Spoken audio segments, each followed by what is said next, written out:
warra maraatee biyya maraache malee warri machoofnu biyya ijaaraa jirra. Utuu waamee gaggeessu ji'a tokkoffaa kote. Waamee jechuun waldaa machooftota Itoophiyaati. Baga nagaan dhuftan. Waan isin dhibu biyya kana gaggeessuun hin cima. Maalirratti hin baree waamee gaggeessuu irratti hin bareen. Abeen nama machooftu gaggeessu. Ilaa nama kanatti kaadheen kanatti kaanne. Kanuma wanti biyya kana waanuma fedhayyuu amma yeroo oduuti. Oduu dhaggeeffannaa waan biyyi kun irra jirtu hin barraa jechuudha. Yookaan shanfii gaartii ta'e qabnee dhaabbadhu eessarratti. Yoo suuta deemti ta'e immoo deemi maaliif dhaabbatta ittiin jennaa jechuudha. Amma oduu dhaggeeffanna. Ashamaa akkam jirtu dhaggeeffattoota keenya amma yeroo oduuti. Oduu waliin ani Siisaayii Ageenaati. Nan badee haadha kooti. Waggoota sadan dhufan keessatti biyyi keenya qamadii fi boqqolloo gara biyyoota alaatti erguuf qophii ta'uun ishee himame. Kana karee dookoo komeediyaaniin hin jiru waan sinnimu. Qamadii boqqolloo ta'u ergaati. Nuunis duukaaman ergaa achitti dhannee nyaanna.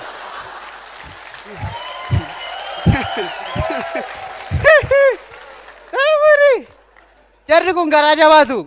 Amatu qamadii kan ergaanne bori immoo daabboo muuzii nu jalaa ergu. Yeroo sana akka waan maaster pilaaniin haaraa dhufeetti hiriira walitti baana gaa. Itti fuufime siisish. Guyyaa kaleessaa dargaggoonni hedduun biyyoota alaatti deemnee hojii hojjennaa carraan hojii nuuf uumamu jechuun mootummaatti hiriira ba'anii gaaffii gaafatanii. Ijoollee buraayyuu.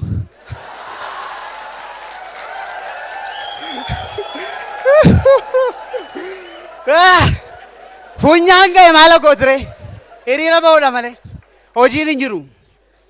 Ijoolleen hojiin dhibnaan hiriirtee buna dhuguutti kaatee waan namni rakkisaadha. Haa ta'u hiriiranii biyya alaa ba'uun kun gaariidha. Bayeessa garuu iddoon taane hidhattanii namni galagalee isin ilaalu hin jiru. Achi as nuu deebisaa inni akka hiriira nuun baasisne. Maaliifi warri kun asii isin arginaan dhimma keessan hin qaban waan ta'eef. Meetti fufimeessis. Paartileen siyaasaa Oromoo lakkoofsaan 24 ta'an yaalii waliigalaa isaanii raawwatani. Walgahii isaanii kanaanis walitti qabaa, itti aanaa walitti qabaa fi koree hojii raawwachiiftu filataniiru. Arra isin dura walitti qabama.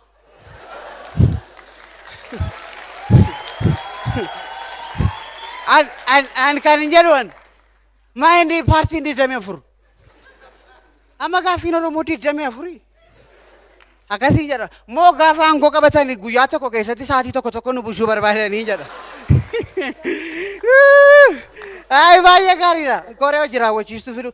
Dhimma keenya raawwachiistu taanaan tokko taa raawwachiisa. Hin ta'u taanaan ofii raawwachiifannan.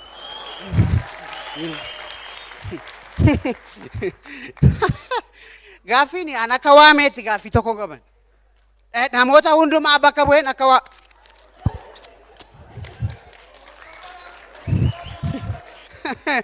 Amma birree olii kennuurra zayitii olitti facaasu wayyaa.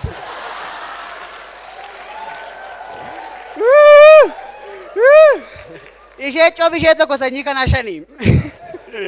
Gaaffii waameetu gaaffii sadii qabna nun akka waameetti waldaa machooftota Itoophiyaa. Gaaffii sadii qof dura keessu nun nam. Tokkoffaan magaalaa guddoon lafin itti dhugaatii nuuf Finfinnee ta'uu qaba. Magaalaa Finfinneetti dhugaatiin bifa addaan qophaa'u. Inni lammaffaan dhugaatiin federaalaa xajjiinuu ta'uu qaba. Kanarra. Kana inni sadaffaaf inni dhumaan mirgi ba'ee galuu keenya eegamu. Eegamu. Mirgi ba'ee ama machaa tokko qabna ture nun miseensa. Utuu machaa deemu konkolaataan machaa bira rukute. Wayyoo nan badee isa machaa rukutame sana dhaqee gaafa laal situ rukuteedhanii qabanii mana hidhaa xoob.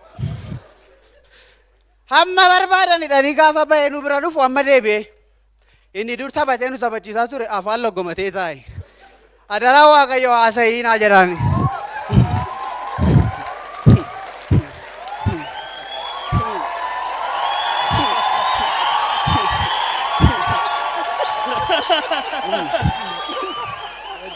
Kanuma nun baay'ee dhiphanna waa'ee miseensota keenya. Kana. Dhaggeeffattoota keenya oduun keenya ammas akkuma itti fufetti jira. Itti fuffisiis. Mootummaan federaalaa dhukaasa dhaabuun humnoota hidhatanii naannoo kaabaa keessa socho'an waliin mari'achuuf qophii ta'uusaa ibsi. Kan akka dhukaasa dhaabuu na gammachiisu hin jiru. Maaliif fedhaa na gaafadha. Dhukaasi gaafa jiru dhugaatti dhuguun hin danda'amu. Irra kisa baay'ee anamma dhukaasi jiraachuu miti. Xarmusii walitti buunaan dhugaatii nan irraanfadha. Miira dhugaatii keessaa namni ba'e moo ilaala dhaggeeffadha saba. Miira dhugaatii keessaa namni ba'e salphaatti ittiin deebi'u. Akkuma namoota tokko paartii gadhiisanii itti deebi'uu didanii jechuudha. Dubbii nyaatina. Amma oduu isa taanu dhaggeeffannaa siisishii wajjinitu.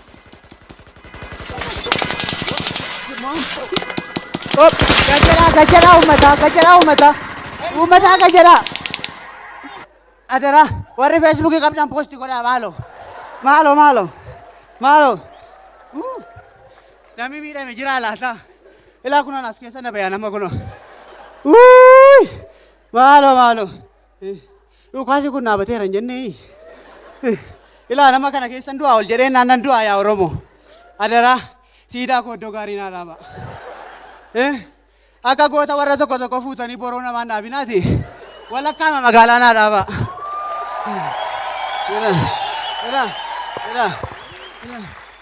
Guddibti ruun darba.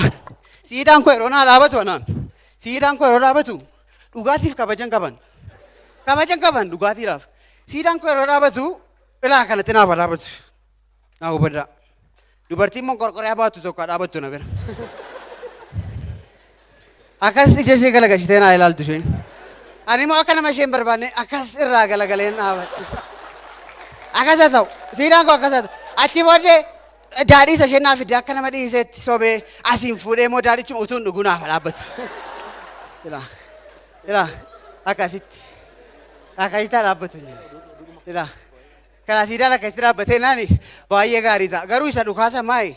Anama dhuguun barbaada isa dhugaan siniin jedha. Isuma kaabatti irratanii dhukaasa dhaabdan sana isa mandara keessaastuu dhaabdanidha yaada.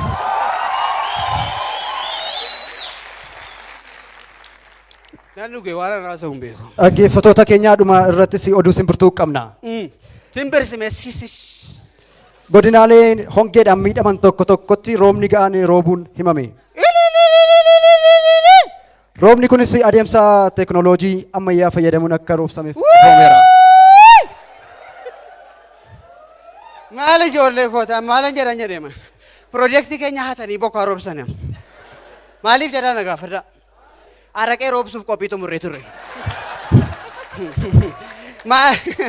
Piroojeektii namaa fuudhanii moo? Haa ta'u amanuun godinaan wanta adda addaa roobsinanu. Bokkaa qofa roobsan mana akka hoogganaa waametti bokkaa qofa roobsan. Iddoo tokkotti daadhii yoo roobse godina tokkotti farsoo roobsa. Godina tokkotti bishaanuma ta'ee akkas furdaasaa roobsa. Naannoo magaalaatti immoo akkas gara zayitaa baal kana barbaree kanan gadi roobsa. Yoo immoo itti barreedaa nuuf ta'uu iddootti immoo anis warra kaanii gadi immoo iddoo tokkotti immoo xiyyitii marroobsa.